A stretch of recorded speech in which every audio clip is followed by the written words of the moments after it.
The fluorescent lights buzzed overhead like dying wasps, casting everything in the maternity ward a sickly yellow-green.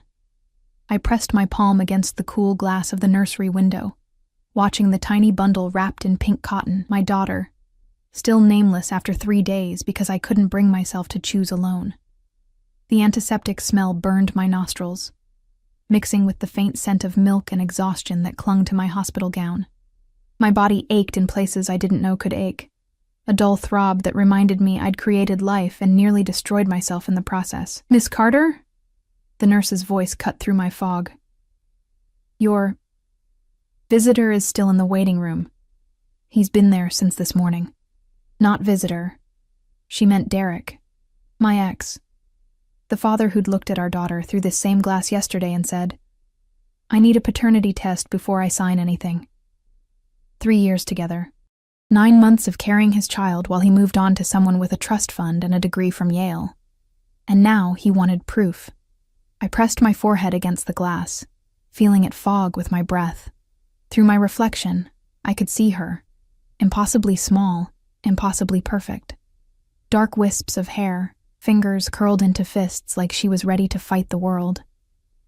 She deserved better than this, better than a mother who'd dropped out of college to wait tables, better than a father who treated her birth certificate like a business contract. "Tell him I'm sleeping," I whispered. The nurse squeezed my shoulder with practiced sympathy, the kind they probably taught in nursing school alongside wound care and bedside manner. As she walked away, her rubber-soled shoes squeaking against the linoleum, I caught sight of movement in the hallway reflection. A man. Tall, dark suit that probably cost more than my monthly rent. He moved differently than the doctors and visitors. Purposeful, predatory. Even from behind, I could see the deference in how people stepped aside for him. The nurse who'd just left me actually pressed herself against the wall, eyes downcast. My breath caught. He stopped 3 doors down from the nursery, speaking in low tones to someone I couldn't see. Italian leather shoes gleaming under the terrible lights. Dark hair cut precisely, not a strand out of place. When he turned slightly, I glimpsed a sharp jawline, the kind of profile that belonged on Roman coins or in magazines I couldn't afford.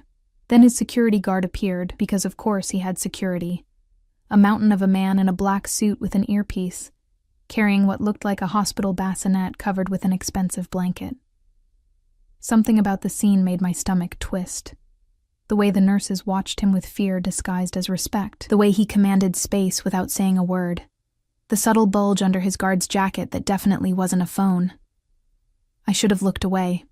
Should have gone back to my room and dealt with Derek and his demands for DNA tests, and his new girlfriend who'd already posted pregnancy announcements on social media, even though she was barely showing. But I couldn't stop watching. He moved to the nursery window, standing almost where I'd been moments before. His reflection in the glass was all sharp angles and shadows, beautiful in a way that made you think of fallen angels and Greek tragedies. When he looked at the babies, something flickered across his face. Loss, longing, something raw that made him human for just a second. Then his eyes shifted, found mine in the reflection. I should have looked away, but I was exhausted, emotionally drained. And those eyes, dark, intense, burning with something I couldn't name, held me frozen like a rabbit in headlights. The corner of his mouth lifted, barely. Not quite a smile. An acknowledgement. Then Derek's voice shattered the moment. "Emma, we need to talk about this. My lawyer says—" I spun around, my hospital gown swishing against my legs. Derek stood there with his new girlfriend hovering behind him like a designer accessory. All highlighted hair and yoga pants that probably cost more than my car payment. She had her hand on her stomach in that proprietary way pregnant women do, even though she couldn't be more than 12 weeks along. "Your lawyer?" My voice cracked. "She's 3 days old, Derek. 3 days and you've already got lawyers involved? Be reasonable." He had the audacity to look annoyed, like I was the inconvenience. "You know how these things work. I just need to verify." "Verify?" The word tasted like poison. "I was faithful to you for 3 years. You're the one who—" "Don't make a scene." He glanced around, embarrassed, always worried about appearances, about what people thought. "Brittany and I just want to make sure everything's handled properly before—" "Before what? Before you play happy family with her while denying your own daughter?" The man in the suit was closer now. I hadn't seen him move, but he was there, maybe 10 feet away, watching our interaction with eyes that missed nothing. His guard stood slightly behind him, hand resting near that suspicious bulge under his jacket. "Look." Derek lowered his voice, trying for reasonable. "I'll sign the certificate after the test. It's just a formality." "A formality?" My laugh was brittle, sharp enough to cut. "She needs a name, Derek. She needs her birth certificate for insurance, for pediatrician appointments, for—" "Then pick a name and register her with just your name," Brittany interjected, her voice dripping with fake sweetness. Problem solved. Something inside me cracked. Maybe it was the exhaustion. Maybe it was the hormones. Maybe it was 3 days of staring at my daughter through glass and knowing I couldn't give her everything she deserved. "Get out," I whispered. "Emma, be rational. Get out." Louder now. Loud enough that nurses looked over. Loud enough that the man in the expensive suit tilted his head, interest sharpening in those dangerous eyes. Derek held up his hands like I was being hysterical. "Fine. Call me when you're ready to be reasonable. Come on, Britt." They left, her heels clicking against the floor like tiny hammers. I stood there, shaking, feeling tears burn behind my eyes, but refusing to let them fall. Not here. Not where everyone could see how completely I was falling apart. "Bastardo!" a voice said beside me, deep, accented, wrapping around the Italian curse like velvet over steel. I jerked, not having heard him approach. Up close, he was devastating. Not handsome in the conventional sense, but compelling in a way that made it hard to look away. Late 20s, maybe 30. Dark eyes that had seen too much. Full lips that looked like they'd forgotten how to smile. A small scar through his left eyebrow that somehow made him more attractive. "Excuse me?" My voice came out smaller than I intended. "Your ex." He nodded toward the hallway where Derek had disappeared. "He's a bastard. The coward kind who hides behind lawyers and new women instead of facing what he's done." His English was perfect, just touched with an accent that made every word sound deliberate, important. He smelled like expensive cologne and something darker, gunpowder maybe, or the leather interior of luxury cars. I'm sorry. Do I know you?" "No." He studied me with unsettling intensity, like he was reading a book written in my bones. "But I know men like him. Weak. Selfish. The kind who create life and walk away when it becomes inconvenient." Something about the way he said it made me think he wasn't just talking about Derek. I should get back to my room. I wrapped my arms around myself, suddenly aware of how thin my hospital gown was, how vulnerable I looked with my unwashed hair and milk-stained clothes. "Your daughter." He glanced toward the nursery. "She's beautiful. She has your eyes." That stopped me. "You can't possibly tell that from—" "I can. Absolute certainty. And she deserves better than a father who demands proof, and a mother who's breaking herself trying to hold everything together alone." The tears I'd been holding back threatened to spill. "You don't know anything about me. I know you've been wearing the same hospital bracelet for 3 days. I know you've barely left this hallway except to feed her. I know you're terrified of what comes next, because you can't see a way forward." He moved closer, close enough that I could feel the heat radiating off him despite the frigid air conditioning. "And I know that when your ex walked away just now, you didn't cry until you thought no one was watching. You're stronger than you think, Emma Carter." Hearing my name in his mouth sent a shiver down my spine. "How do you—" "The nurse said it. I pay attention." His lips curved slightly. "It's how I stay alive. That should have been a warning. Should have sent me running back to my room to lock the door and call security. But I was so tired of being afraid, of being alone, of pretending I had any idea what I was doing." "I'm Dante," he said. "Dante Salvatore." He didn't offer his hand. Men like him didn't shake hands with women like me. They owned, they took, they commanded. Even in introduction, there was possession in the way he said his name, like he was branding it into my memory. I started backing toward my room. "Wait." Not a request. An order wrapped in silk. Your daughter needs a birth certificate. Your ex won't sign. What if I could solve that problem? I stopped. What do you mean? I mean, he glanced at his guard, some silent communication passing between them. I have resources, connections. I could ensure your daughter gets everything she needs without requiring anything from him. I don't understand. Why would you? Because I can. Simple. Absolute. Terrifying. Because men like him shouldn't have power over women like you, and because... He paused, something dangerous flickering in his eyes. Because I want to. Every instinct screamed at me to run. This man was dangerous. Everything about him, from the expensive suit to the armed guard to the way he spoke about solving problems, screamed danger.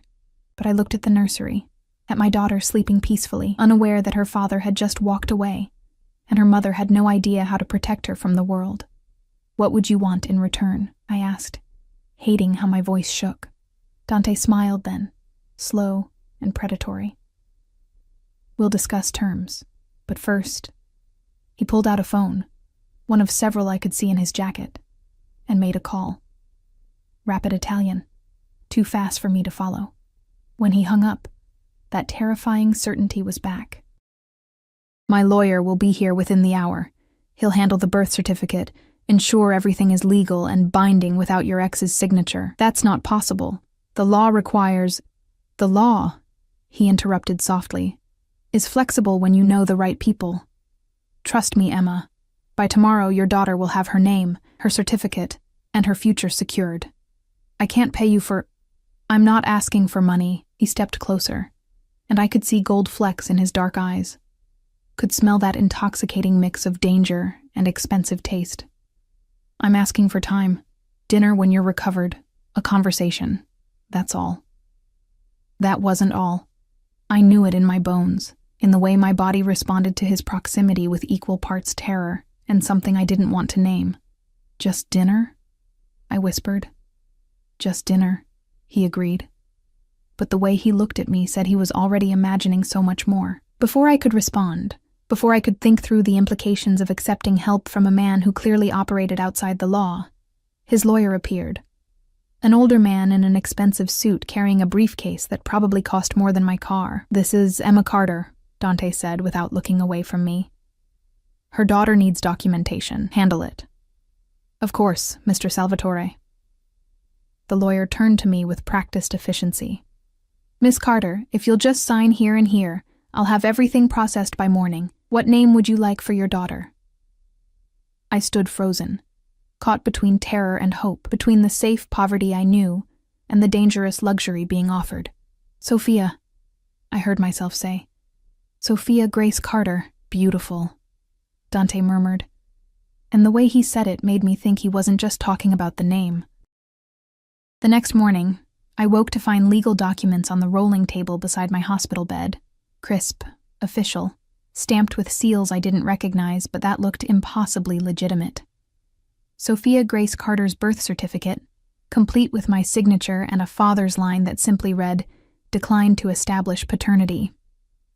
No DNA test required, no Derek's permission needed. Just like that, my daughter had a name and an identity. I should have felt relief. Instead, my hands trembled as I held the paper, reading it over and over while weak sunlight filtered through the blinds. The document was real. I'd called the county clerk's office twice to confirm, but the price tag remained invisible, hovering over me like a storm cloud. Ready for discharge, sweetie? The morning nurse bustled in with that forced cheerfulness they all wore. Doctor signed off. You and baby girl are free to go home. Home. My one-bedroom apartment with its leaking faucet and neighbors who fought at 3 a.m. The car seat I'd bought secondhand sat in my closet, and I'd watched 3 YouTube videos on how to install it properly. I had exactly $400 in my bank account and no job to return to. The diner had replaced me the second I went into labor. Yeah, I managed. We're ready. Except I wasn't. I wasn't ready for any of this. 2 hours later, I stood in the hospital lobby with Sophia bundled in my arms, wearing a cheap going-home outfit I'd bought from Target. The automatic doors whooshed open and closed, bringing bursts of September heat that made the air conditioning work overtime. Other families left with balloons and flowers, fathers carrying car seats, grandmothers crying happy tears. I had a diaper bag and a growing sense of panic. My phone buzzed. Unknown number. A car is waiting for you outside. Driver will take you home. D. I looked up sharply, scanning the lobby. There, through the glass doors, a black Mercedes sedan with tinted windows. A driver in a crisp suit stood beside it, waiting with the patience of someone who got paid well to be patient. No, absolutely not. I wasn't some charity case for a dangerous man to... Sophia whimpered against my chest, her tiny face scrunching up in that way that meant she'd be screaming soon if I didn't feed her.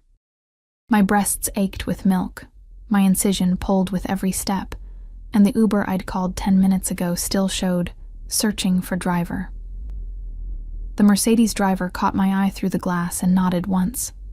Professional, discreet. I should have walked away. Called a different rideshare company.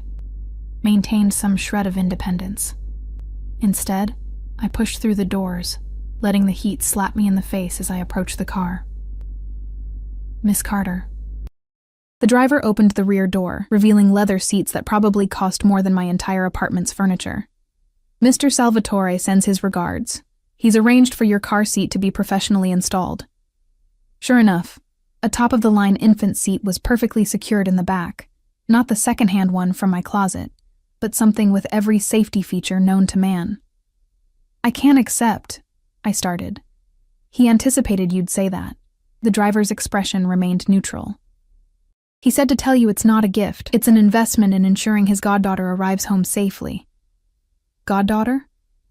The word came out strangled. We're not, nevertheless. The driver gestured to the open door. It's quite hot, Miss Carter. The baby should be out of this sun. He was right. Sophia was already fussing, her face turning red. I looked at the Uber app, still searching. Looked at the Mercedes with its climate-controlled interior and professionally installed car seat.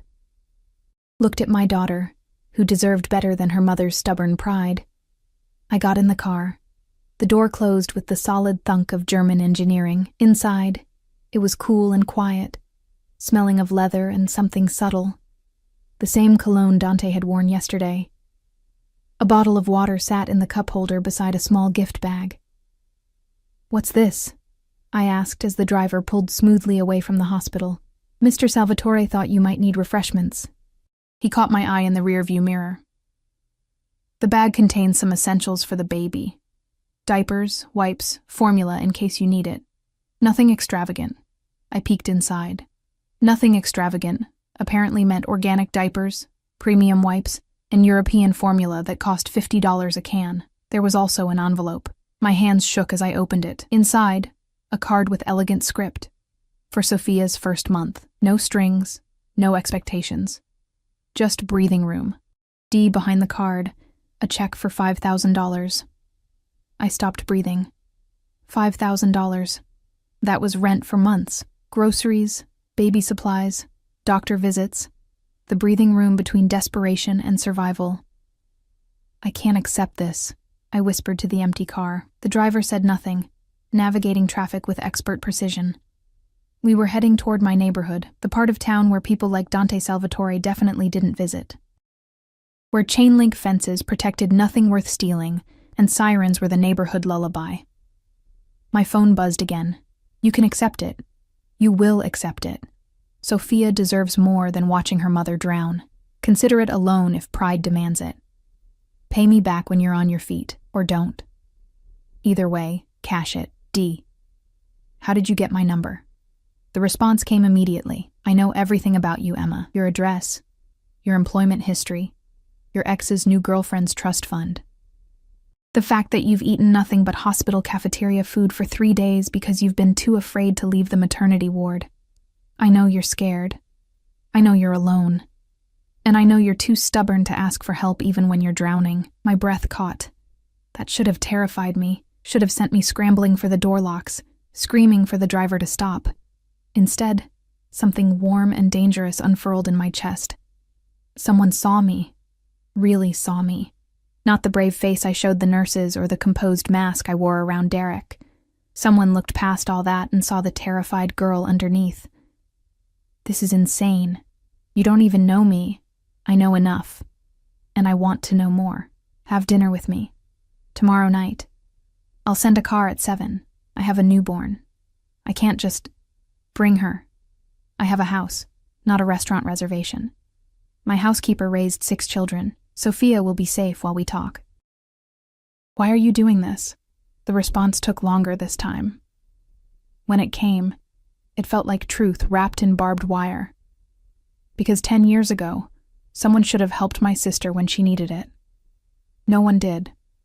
She died alone and afraid, and I've spent every day since then making sure I'm the kind of man who doesn't let that happen to someone else. The car pulled up to my apartment building. The driver got out, retrieving a stroller from the trunk, another expensive piece I definitely hadn't owned yesterday. "What time tomorrow evening, Miss Carter?" he asked, helping me transfer Sophia to the stroller without waking her. I should have said no. Should have thanked him politely, taken my daughter upstairs, and blocked Dante's number. 7, I heard myself say. I'll be ready at 7. The driver smiled, just slightly. Excellent. Mr. Salvatore will be pleased. He drove away, leaving me standing on the cracked sidewalk with my sleeping daughter and $5,000 I couldn't afford to refuse. The next 30 hours passed in a blur of feeding schedules, diaper changes, and the terrifying realization that I was completely responsible for keeping a tiny human alive.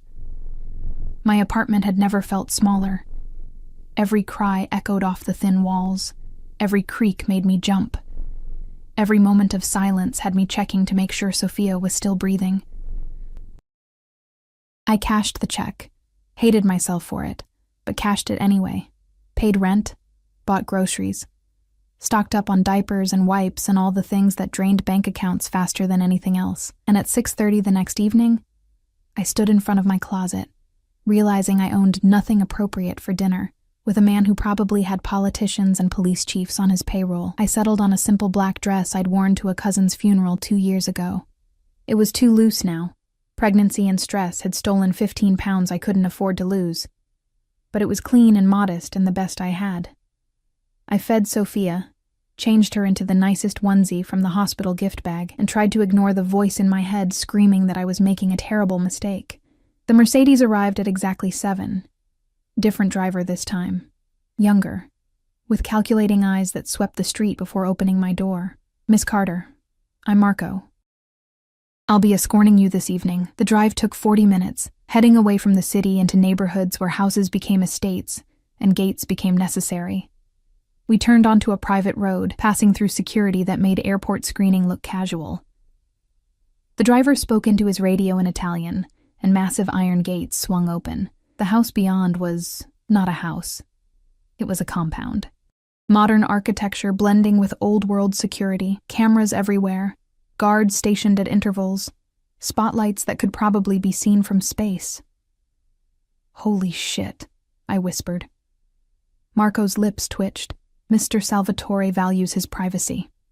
We pulled up to the main entrance, where Dante stood waiting, backlit by warm interior light. He'd traded the suit for dark slacks and a black button-down with the sleeves rolled to his elbows, revealing forearms roped with muscle and a tattoo I couldn't quite make out. Casual wealth, dangerous elegance. He opened my door himself before Marco could move. "Emma." My name sounded different in his mouth. Significant. "Welcome." I tried to get out gracefully while holding Sophia's car seat, failed miserably. His hand caught my elbow, steadying me, and the touch sent electricity straight to my bones. "Easy," he murmured. "Let me." He took the car seat like he'd done it 1,000 times, cradling it with surprising gentleness. "She's grown already. Is that possible? It's been 2 days. 2 days and 17 hours. He glanced at me, something dark and possessive flickering in his eyes. "But who's counting?" He led me inside, through a foyer that belonged in magazines. Marble floors, artwork that was probably worth more than most people's houses, a chandelier that cast prismatic light across everything, but it wasn't cold. There were fresh flowers, warm wood accents, the smell of something delicious cooking. "Maria," he called. A woman in her 60s appeared, her face lighting up when she saw Sophia. Oh, Dio mio, look at this precious angel, Maria. This is Emma and her daughter, Sophia.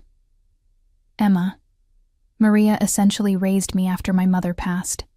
If anyone can handle a newborn, it's her. Maria was already reaching for the car seat with practiced expertise. You go. Have dinner. I will take the best care of this little one. She needs changing, see? And maybe a bottle. I'm breastfeeding, but I pumped some just in case. Perfect. We have everything we need. You relax, talk to Dante, eat something. You look like you haven't had a proper meal in weeks. Before I could protest, she'd swept away with Sophia, cooing in Italian, leaving me alone with Dante in his fortress of a home. She's right, he said softly. You do look like you haven't eaten. Come. He guided me through the house with a hand at the small of my back, possessive, protective, burning through the thin fabric of my dress. We emerged onto a terrace overlooking grounds that seemed to stretch forever. A table was set for two, candles flickering despite the early evening light. Wine chilling in a bucket, food that smelled like heaven. Sit, he said, not asked. Said. I sat. He poured wine for himself, water for me. You're nursing, I remembered. You remember everything, don't you? Everything that matters. He settled across from me, all predatory grace. Eat, Emma. Then we'll talk about why I really brought you here.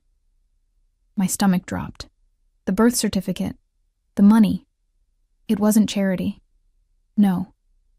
His smile was sharp enough to cut. It was an investment. And now it's time to discuss the returns. The food was incredible. Handmade pasta with a sauce that tasted like someone's grandmother had spent hours perfecting it. Fresh bread that was still warm. Vegetables that actually had flavor. I tried to eat slowly, maintain some dignity, but I was starving. Hospital food and frozen dinners had been my diet for too long. Dante watched me eat with unsettling intensity, barely touching his own plate. Every time I looked up, those dark eyes were on me, cataloging, analyzing, possessing. You're not eating, I finally said, reaching for my water to avoid his gaze. I'm enjoying watching you eat. There's something... He paused, searching for the word. Honest about the way you experience pleasure. No pretense. No performance. Just genuine enjoyment. Heat crept up my neck. The way he said pleasure made it sound obscene. You wanted to talk about returns on your investment, I said, trying to steer us back to safer ground. What does that mean? He leaned back in his chair, swirling the wine in his glass. Behind him, the sun was setting, painting the sky in shades of blood orange and bruised purple. It made him look like something out of a Renaissance painting. Beautiful and terrible. Your ex, he began. Derek Morrison. He works for Morrison and Associates, his father's investment firm, junior partner. Makes decent money, but nothing extraordinary. Yet he lives in a penthouse downtown, drives a Porsche, and his new girlfriend wears jewelry that costs more than his annual salary. I blinked. How do you know all that? Because I make it my business to know things. And what I know about Derek Morrison is that he's been stealing from his father's clients for the past 18 months. Small amounts from each account, cleverly hidden. Almost $3 million total. My fork clattered against the plate. That's impossible. Derek is... He's not smart enough for that kind of fraud. Exactly. Dante's smile was blade thin. Which is why I know someone else is pulling the strings, someone who needed a weak, greedy man with access to other people's money, someone who's been using him and will eventually feed him to the authorities when the heat gets too close. What does this have to do with me, with Sophia? He set down his wine glass with deliberate care. 3 months ago, Derek stole money from the wrong account, an account that belongs to an associate of mine. A very particular associate who doesn't forgive theft, regardless of the amount. My mouth went dry. You're saying Derek stole from the Mafia. I'm saying Derek stole from a businessman with connections to various organizations, including mine. And that businessman wants his money back, plus interest, plus blood. Blood. The word stuck in my throat, metaphorically speaking. Dante's expression didn't change. Mostly. The point is, Derek has made himself a target. And when men like my associate deal with targets, they don't worry much about collateral damage. Girlfriends. Ex-girlfriends. Children. Ice flooded my veins. Sophia. You're saying my daughter is in danger because of what Derek did? I'm saying she could be, unless someone with more influence made it clear that you and Sophia are under protection. That touching either of you would be a declaration of war against the Salvatore family. I pushed back from the table, standing on shaky legs. This is insane. You're using my daughter as leverage to what? Get back at Derek? Prove some kind of point? He stood too, moving around the table with that predatory grace. I'm offering you protection, real, tangible protection that will keep you and Sophia safe from consequences you didn't create, but will suffer anyway if someone doesn't intervene. And what do you get out of this? I backed away, but there was nowhere to go. The terrace railing pressed against my spine. Men like you don't do anything without getting something in return. You're right. He stopped inches away, close enough that I could feel the heat radiating off him. Smell that intoxicating cologne mixed with something darker. I don't. And what I want, Emma, is you. My breath caught. Excuse me? Not like that. Not yet. His hand came up, fingers ghosting along my jawline without quite touching. I want you in my home, you and Sophia, under my protection, my name, my care. I want to know that when I wake up, you're both safe. That when I come home, you're here. That no one can touch you without going through me first. You want me to be your... what? Your mistress? Your kept woman? I want you to be mine. Simple. Absolute. Terrifying. However you want to define that. Companion? Partner. Eventually, when you're ready, something more. But first and foremost, I want you safe. I want Sophia to grow up knowing she's protected, cherished, given every opportunity life can offer. In exchange for what? My voice shook. My freedom? My independence? Becoming some mob boss's property? His jaw tightened. I'm not a mob boss. I'm a businessman with complicated associations. And I'm not asking for your freedom. I'm offering you more freedom than you've ever had. No more worrying about rent. No more choosing between food and diapers. No more exhausting yourself at a job that doesn't pay enough while Sophia stays with whatever cheap daycare you can afford. I'm offering you security, Emma. Real security. At what cost? Loyalty. His hand dropped to my waist, burning through the thin fabric. Honesty. Your presence in my home, in my life. And eventually, when you're ready, everything else you're willing to give. I should have pushed him away, should have demanded he call the driver and take me home immediately, but his words had struck something deep. The bone-tired exhaustion of trying to survive alone, the terror of knowing I couldn't protect Sophia from everything, the desperate hope that maybe, just maybe, someone strong enough could. I don't even know you, I whispered. You know enough. You know I keep my promises. You know I have resources to protect you.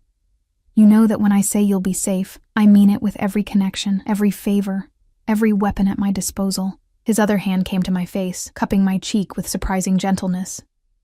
And you know that I've been thinking about you every moment since I saw you in that hallway, looking at your daughter like she was worth fighting the world for. Why? The question came out broken. Why me? You could have anyone. Women who are beautiful, sophisticated, who belong in your world. I don't want women from my world. His thumb traced my lower lip, and I stopped breathing. They're like expensive sculptures. Beautiful, perfect, cold. You're real. You feel things deeply. You fight for what matters. And when you look at your daughter, I see the kind of love I thought died with my sister. That's worth more than all the sophisticated women in the world. Tears burned behind my eyes. This is crazy. People don't just move in together with someone they barely know. People in my world do things differently, faster. Because we understand how quickly everything can be taken away. His forehead pressed against mine, and the intimacy of it stole my breath. I'm not asking you to love me, Emma.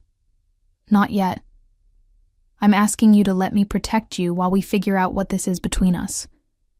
Because there is something. You feel it too. I see it in the way you respond when I'm close, the way your breath catches, the way you're not running even though every instinct tells you to. He was right. God help me. He was right. My body betrayed me, leaning into his warmth, craving the security he represented. Or maybe it wasn't betrayal. Maybe it was survival instinct recognizing a predator strong enough to keep the other predators away. If I say yes, I began carefully, what exactly does that mean? What are the rules? You and Sophia live here. You have your own suite, bedroom, bathroom, sitting room.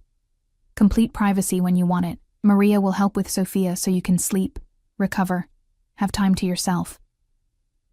You'll have access to everything, cars, drivers, anything you need. In return, you have dinner with me when I'm home. You let me get to know you. You give this a chance. And if I want to leave, something dark flickered in his eyes. Then you leave. I won't hold you prisoner, Emma. But you'd be walking away from protection, from security, from the chance to give Sophia everything you never had. That's manipulation. That's reality. His hands fell away, and the loss of contact made me want to pull him back. Derek stole from dangerous men. That debt exists whether you're here or not. The only question is whether you face the consequences alone, or with the full weight of the Salvatore name protecting you. I turned away, gripping the railing, staring out at grounds that seemed to stretch into forever. How do I know you're telling the truth? About Derek, about the danger. You don't. But ask yourself, why would I lie?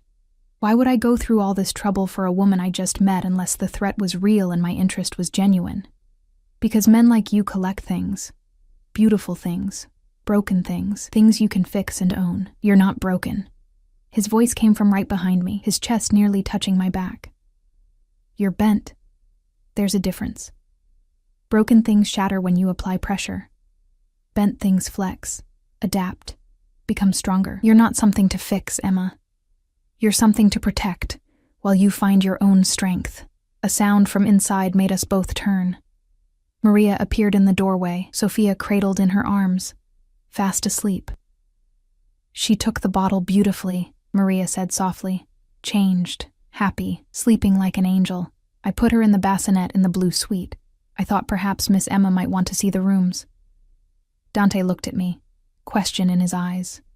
This was it, the moment of decision.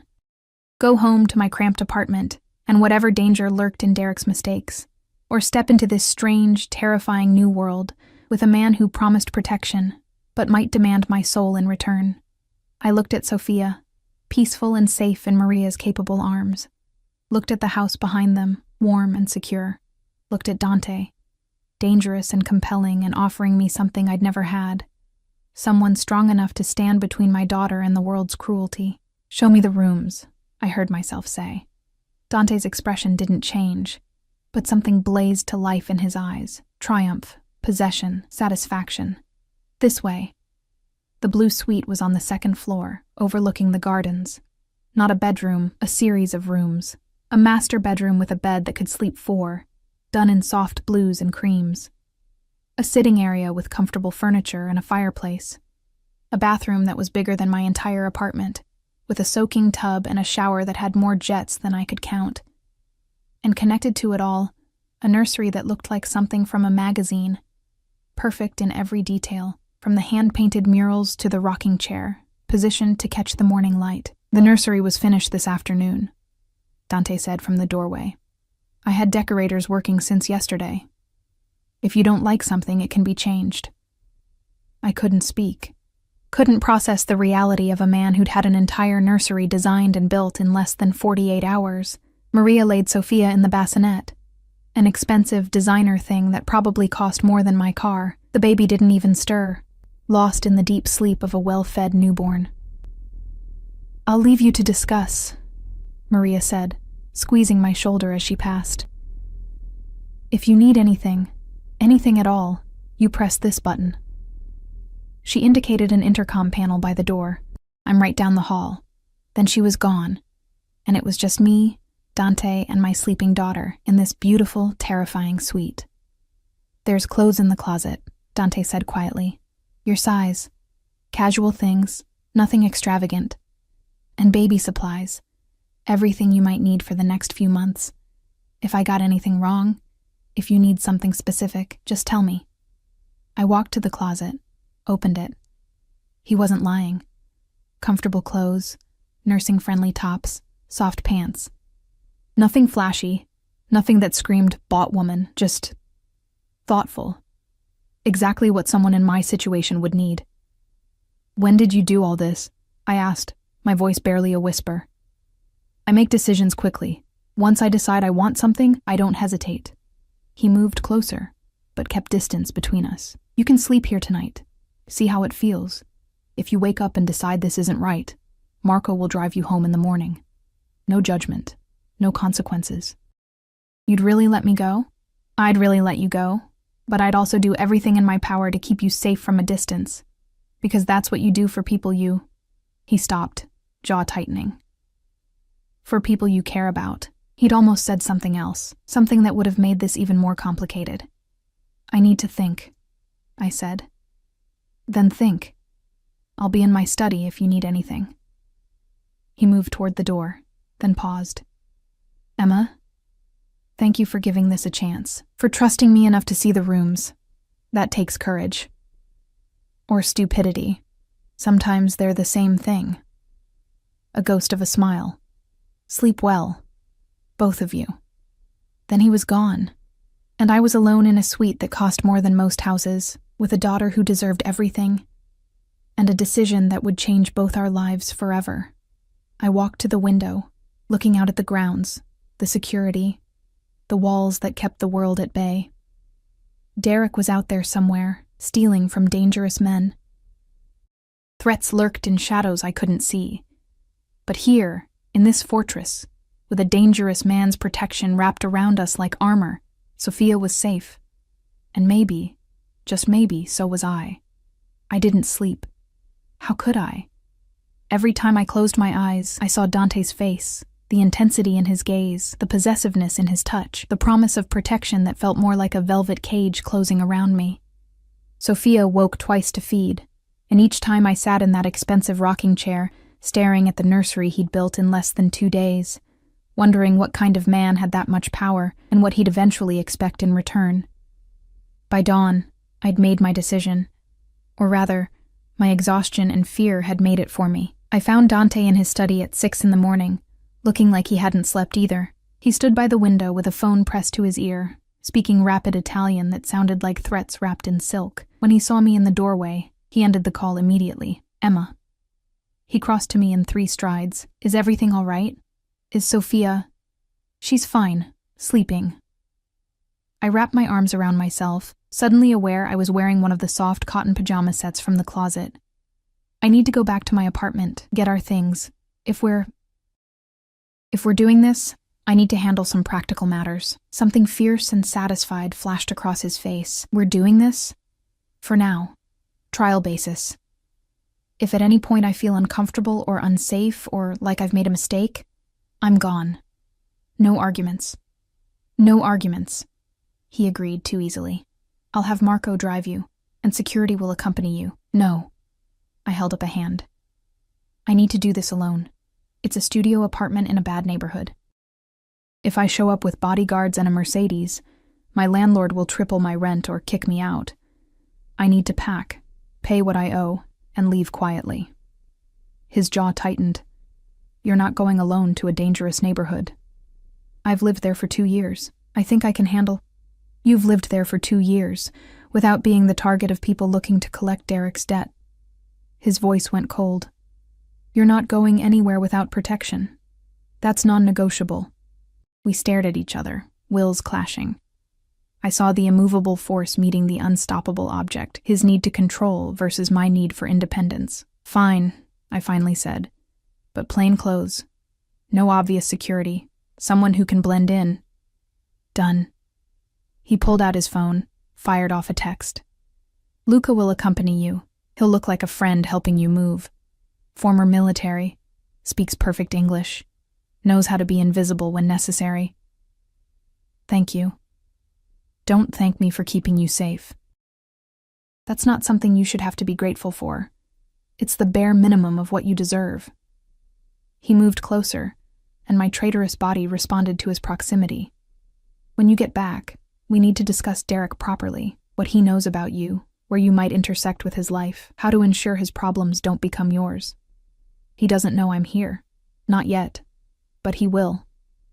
Men like Derek don't handle rejection well. He'll come looking eventually, if only to assuage his ego. When he does, I need you to tell me immediately. Promise me, Emma. The intensity in his voice made me shiver. I promise. Good. His hand came up, tucking a strand of hair behind my ear. The gesture was tender, possessive, completely at odds with the dangerous man I knew he was. Be careful. Come back safe. It's just packing some clothes, not a military operation. Everything is a military operation when you're protecting something precious. His thumb grazed my cheekbone. And you are precious, Emma Carter. You and Sophia both. The sooner you accept that, the easier this will be. Luca turned out to be everything Dante promised. Mid-30s, average build, wearing jeans and a hoodie that made him look like any other guy from my neighborhood. Except for the eyes. He had a soldier's eyes, constantly scanning, cataloging threats, planning escape routes. We took an unmarked sedan instead of the Mercedes. Luca drove with casual competence, asking questions about my building, my neighbors, potential complications. By the time we pulled up to my apartment, he probably knew the layout better than I did. I'll help you carry boxes, he said as we climbed the stairs, but I stay visible. Anyone asks, I'm your cousin helping you move. Do you do this often? Babysit women for Dante? His lips quirked. I've worked for Mr. Salvatore for 8 years. This is the first time he's ever asked me to protect someone like this. Usually it's business associates, visiting dignitaries. People in his world. So I'm an anomaly. You're something he cares about. That makes you more important than diplomats and businessmen combined. He paused outside my door. He's different since he met you. Distracted. Almost human. I didn't know what to do with that information, so I unlocked the door and stepped into my apartment. It looked smaller than I remembered. Shabby in the harsh morning light. Water stains on the ceiling. Carpet that had been beige once upon a time. The sad little collection of second-hand furniture I'd accumulated over the years. This had been my life, my independence, my proof that I could survive on my own. Now it just looked like a cage I'd been pretending was freedom. I'll start in the bedroom, I said, voice thick. Packing went faster than expected. I didn't have much worth taking. Clothes, photos, a few books. The furniture could stay. The dishes were mismatched charity shop finds. The only thing that mattered was the small box of keepsakes from my mother, who died when I was 16. I was wrapping her jewelry box in newspaper when someone knocked on the door. Luca appeared from the kitchen, hand moving to his waistband where I now realized he carried a gun. Expecting someone? No. He motioned me to stay back, then opened the door a crack, body blocking the entrance. Can I help you? His voice was pleasant, unremarkable. I'm looking for Emma Carter. Derek's voice made my blood freeze. I'm her. I need to speak with her. Luca glanced back at me. I shook my head frantically. Sorry, man. Nobody here by that name. Previous tenant must have moved out. That's impossible. She was just in the hospital 3 days ago. This is her apartment. Don't know what to tell you. Landlord said the place was empty when I came to look at it yesterday. Maybe check with the office? I heard Derek's frustrated sigh. Fine. Thanks anyway. Luca waited until footsteps faded down the hallway before closing the door. That him? The ex? Yeah.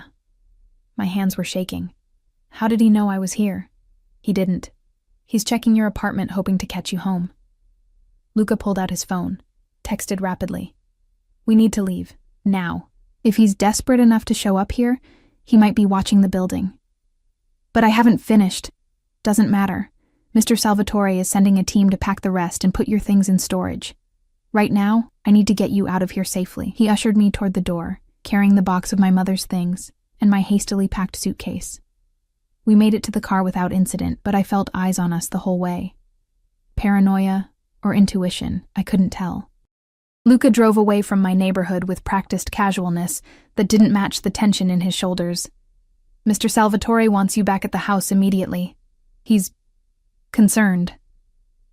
Concerned was apparently code for furious.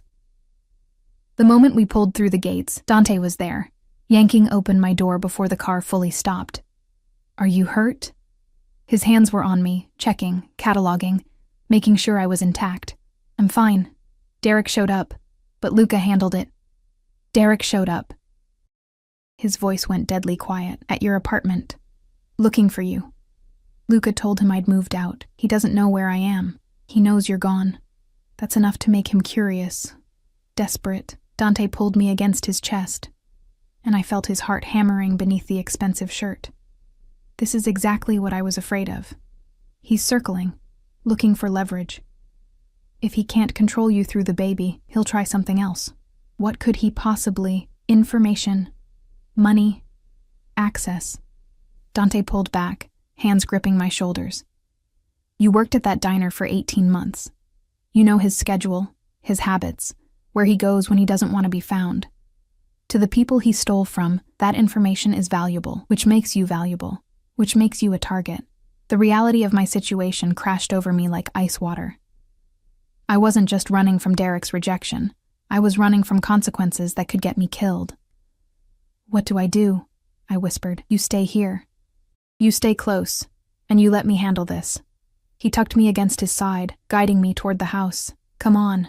Sophia's probably awake and hungry. Maria's been pacing with her for the past 20 minutes.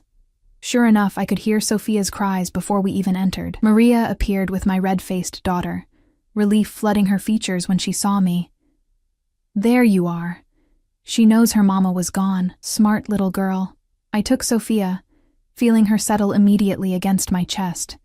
Her cries faded to whimpers, then stopped altogether as she rooted for milk. The normalcy of it, the simple biology of feeding my child, helped center me. Dante watched us with an expression I couldn't decipher. Hunger, longing, possession, all mixed together. I'll have your things brought up, he said quietly. And I'm increasing security. No one gets near this property without my knowing about it. That includes Derek, his girlfriend, anyone associated with his family's firm. You can't just build a wall around us forever. Watch me. He moved closer, cupping my face with both hands. I told you. You're mine to protect now. That means I do whatever it takes to keep you safe. If that means walls, guards, and making sure Derek Morrison understands that touching you would be the last mistake he ever makes, then that's exactly what I'll do. That sounds like a threat. That's because it is. His thumb traced my lower lip. I don't make idle threats, Emma. And I don't lose what's mine. I'm not yours. Not yet. His smile was predatory. But you will be. It's just a matter of time before you stop fighting what you already feel. The safety, the security, the way your body responds when I'm near. You can lie to yourself, but you can't lie to me. I see you. Remember? All of you. He was right. And that terrified me more than Derek or stolen money or mob connections. Because every hour I spent in this house, every moment of protection and care and attention, I felt myself slipping further into Dante Salvatore's carefully constructed world, and the worst part was, I wasn't sure I wanted to escape anymore. I need to feed Sophia, I said, deflecting, then feed her. I have business to attend to anyway. He pressed a kiss to my forehead, tender, possessive, claiming, we'll have dinner tonight, just us. I want to know everything about you, Emma Carter. Every dream you've deferred, every hope you've buried, every wish you've been too afraid to voice. Because I'm going to make them all come true, whether you think you deserve it or not. He left me standing there, my daughter at my breast, my heart hammering with equal parts terror and anticipation. That night, after Sophia was fed and sleeping in her perfect nursery, after I'd showered in the bathroom that was bigger than my old apartment, I stood by the window in a silk robe that had appeared in the closet. Below, I could see Dante on the terrace, phone to his ear, conducting business in the moonlight. Even from this distance, I could feel his power, his control, the dangerous magnetism that made people bend to his will, and I realized with crystalline clarity that I was already bending, already falling, already his in ways I didn't want to admit. The question was whether I'd break or emerge stronger on the other side. A knock at the door made me turn. Dante stood there, changed into dark slacks and a black shirt, looking like sin personified. Ready for dinner? He asked. No, I wasn't ready for any of this. Yes, I heard myself say.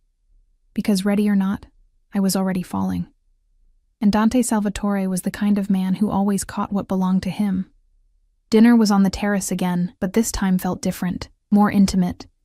The table was smaller, closer, forcing proximity. Candles flickered between us, casting shadows that made Dante's face look like something carved from marble. Beautiful, cold, eternal. "Tell me about your mother," he said, pouring wine for himself, sparkling water for me. I blinked at the unexpected question. "Why?" "Because I saw how carefully you packed her things. Because there's grief in your eyes when you think no one's watching.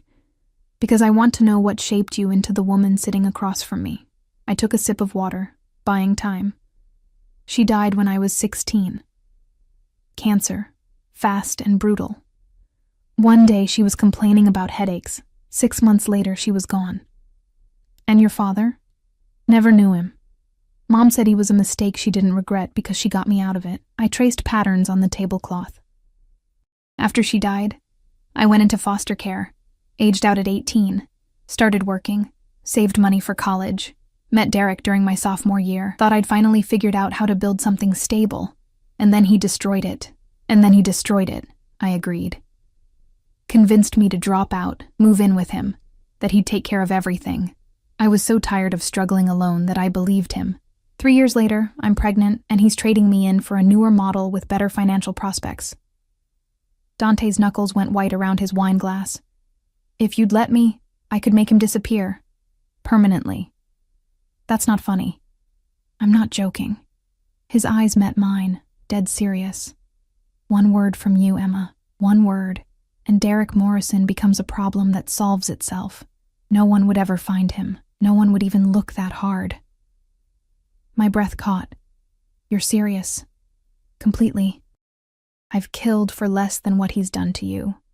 But I'm trying to be civilized, trying to be the kind of man you could eventually care for."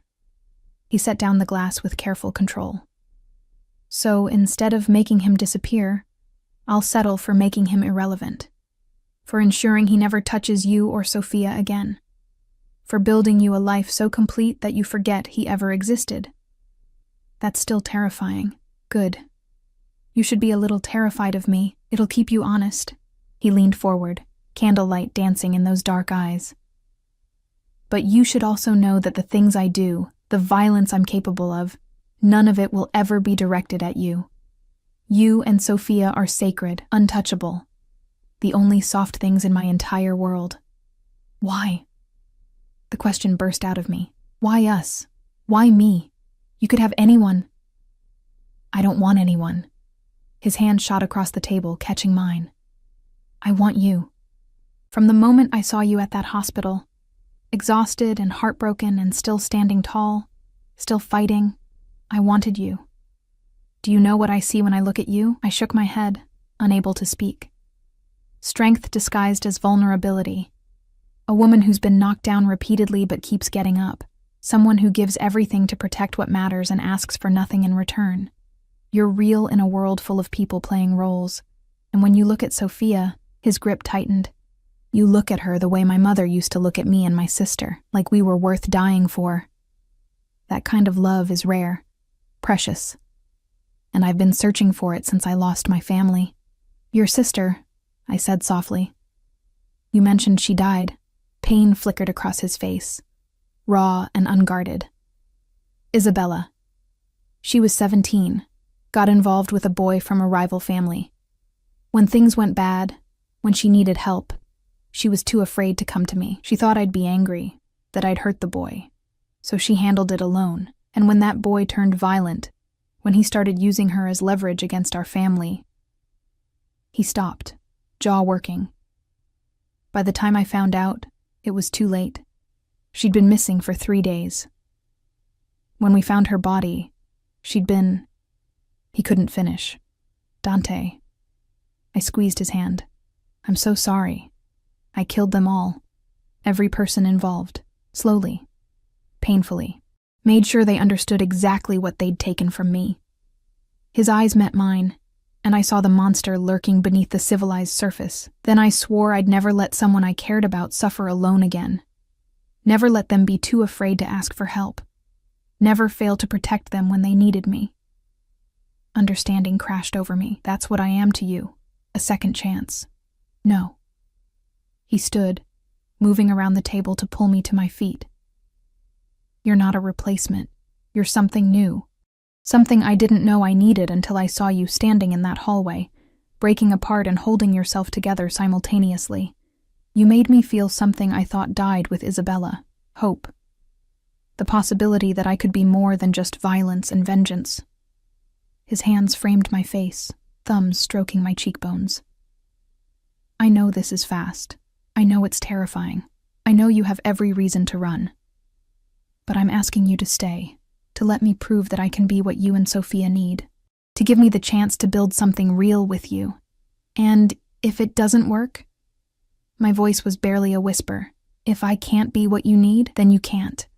And I'll still protect you, still ensure Sophia has everything she needs, still make sure Derek's mistakes don't become your burden, because that's what you do for people you...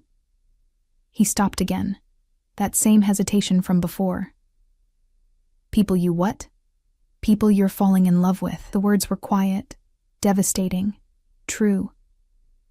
I'm falling in love with you, Emma Carter, with your strength and your vulnerability and the way you love your daughter, with your stubbornness and your pride and your refusal to accept help even when you're drowning. I'm falling, and I'm not going to stop. The only question is whether you'll fall with me or run away. I should have run. Should have grabbed Sophia and demanded Marco drive us anywhere else. Should have recognized this for what it was. Obsession.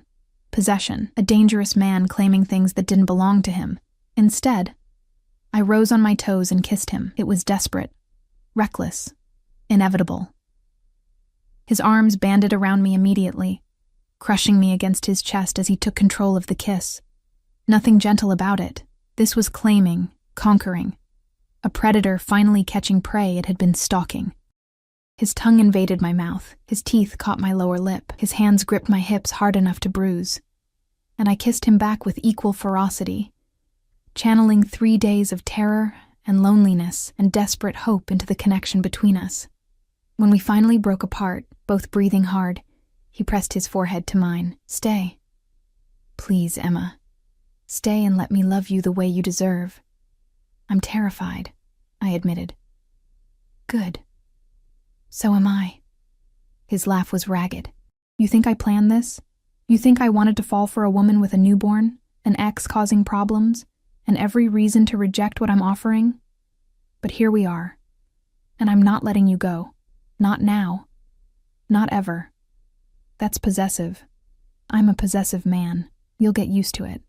He kissed me again, softer this time. Say yes. Say you'll stay. Say you'll give us a chance. I looked past him at the house, warm, safe, filled with everything Sophia and I needed. Looked at Dante. Dangerous, obsessed, offering a kind of protection I'd never had. Looked at the future stretching ahead, uncertain, but no longer alone. Yes, I whispered. We'll stay. 6 weeks later, I stood in the nursery, watching Sophia sleep in the early morning light. She'd grown so much already, filled out, alert, developing a personality that was pure determination. My daughter. My miracle. Safe and loved and wanted.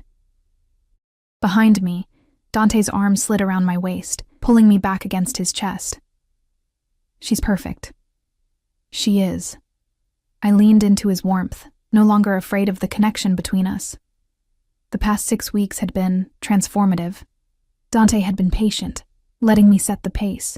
We'd had dinner together every night he was home, talking for hours about everything and nothing. He'd gotten up with Sophia when she cried, learning to change diapers with the same intense focus he brought to business deals. He'd held me when exhaustion and hormones made me cry, never once making me feel weak for struggling. And slowly, inevitably, I'd fallen in love with him, not despite the danger, because of it. Because he channeled all that violence and power into protecting us. Because he looked at Sophia like she was his own. Because he looked at me like I was worth fighting the world for. Derek's lawyer called yesterday. I said quietly. I felt Dante tense. What did he want? To inform me that Derek's been arrested. Federal charges for embezzlement and fraud. Apparently your associate wasn't the only person he stole from. Apparently not. Dante's voice was carefully neutral. Did you have something to do with that? I may have ensured certain evidence reached the right people at the right time. His arms tightened around me. He was a threat to you. I eliminated the threat. No apologies. I should have been upset. Should have lectured him about vigilante justice and letting the system work. Instead, I turned in his arms, looping my hands behind his neck. Thank you. For putting your ex in prison, for protecting us, for caring enough to make the hard choices. For being the kind of man who doesn't walk away when things get complicated. I'll never walk away. He captured my lips in a kiss that still made my knees weak. You're mine, Emma. You and Sophia both. And I protect what's mine. Possessive, I murmured against his mouth. Always. Another kiss. Deeper. Get used to it. I think I already have. Maria appeared in the doorway, smiling at us. Breakfast is ready. And Mr. Salvatore, your lawyer is here with those papers you requested. Papers? I looked at Dante questioningly. He pulled a document from his pocket, suddenly looking almost nervous. Dante Salvatore, nervous. It would have been funny if my heart wasn't suddenly racing. Adoption papers, he said quietly. For Sophia. If you'll let me, I want to give her my name. Want to make it official that she's my daughter in every way that matters.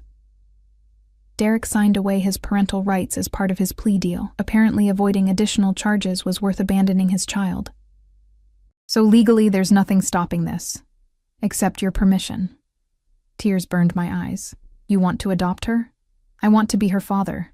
Want her to grow up knowing she's a Salvatore, with all the protection and privilege that brings. Want her to never question whether she's wanted or loved or valued. His thumb caught a tear sliding down my cheek. But only if you want that too. This is your decision, Emma. Always your decision. I looked at Sophia, sleeping peacefully. Looked at this man who'd crashed into our lives like a beautiful disaster and somehow became our salvation. Thought about the future. Not perfect, never perfect, but safe and loved and together. Yes, I said. Yes, I want that. The smile that broke across his face was radiant, transforming him from dangerous to devastating. Then she's ours. Officially, legally, permanently ours.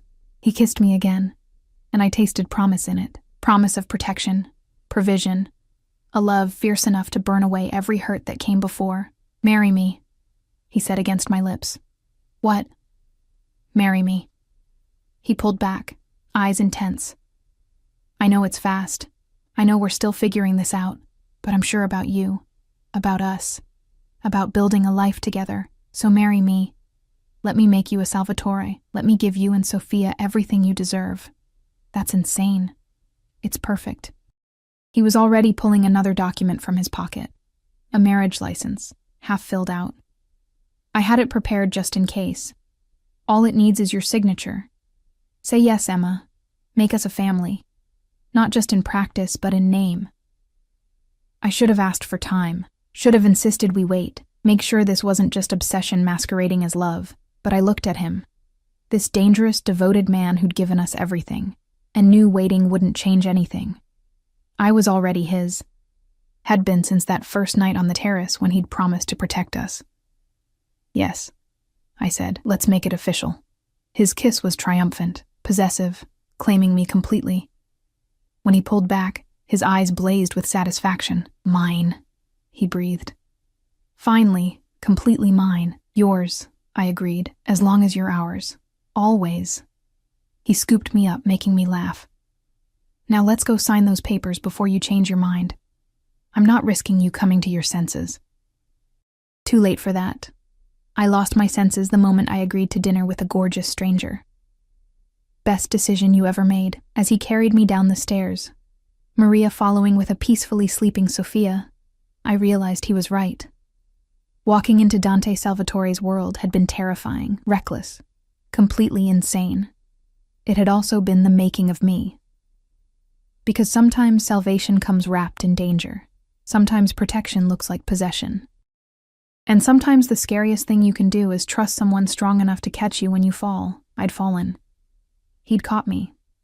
And now we were building something beautiful from the ashes of everything that came before. Not a fairy tale. Not perfect. But real, fierce, ours. And that was worth every risk. 3 months later, I stood in the gardens wearing a simple white dress, Sophia sleeping in Maria's arms as Dante and I exchanged vows in front of a handful of witnesses. Nothing elaborate, just promises made under the sunset, binding us together in ways that went far deeper than any legal document. When he kissed me as his wife, I tasted promise and possession and perfect, terrifying love. Mrs. Salvatore, he murmured against my lips. Mr. Salvatore, I returned, smiling. We walked back to the house together, his arm around my waist, Sophia cradled between us. Our family. Unconventional, complicated, forged in danger and desperation, but ours. Completely, perfectly, terrifyingly ours, and I wouldn't change a single thing.